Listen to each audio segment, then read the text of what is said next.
So the first trap that I want to talk about avoiding is holding for no reason. So let's go to this example board state. Let's say that I'm playing the set deck. Let's say that I have a Pit Rookie and Treferian Glory Seeker that are going into my next turn, readying in my base. As an example, let's also just say my opponent has no board presence, no units in their base, just for the sake of the example. So on this turn, let's say I'm at 0 points, I would go with my Pit Rookie into the Navori Fighting Pit, and I'll go with my Treferian Glory Seeker into this battlefield here, the Monastery of Hirana, and I would score 2 points. Awesome, fantastic. Now, where does the problem come in? Now, let's just say, again, our opponent's off to a slow start. They have no units to contest this. Let's also say they have no spells to contest this, and we go back into our next turn, and these units survive in this battlefield. We have held these battlefields, and we get 2 more points for free.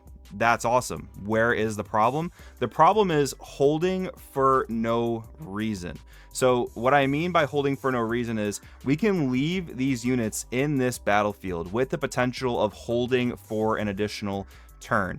If we do that, we might get some big benefits. We might go to 6 points right away. However, we have to assume that our opponent has a couple of brain cells, and even though they might have bricked their first turn or two, or for some reason couldn't answer these 2 units in this battlefield, we have to assume that by the 3rd or 4th turn, they're going to have something that can deal with the units in this battlefield. And you have to know when playing Riftbound that units are most vulnerable to spell removal, to death by battle, to death by unit abilities, even sometimes death by gear abilities. You have to know that units are most vulnerable to those types of things when they are left in battlefields. So obviously the first turn we throw this up here to score, we can't retreat. But if any or both of these units survive and hold, we have to know when we are continuing to hold for no reason. So in many cases, if these have both survived and held these battlefields, it may be the correct play to retreat both of these, because both these battlefields have been scored that turn because they both held. There's no reason to really keep these up here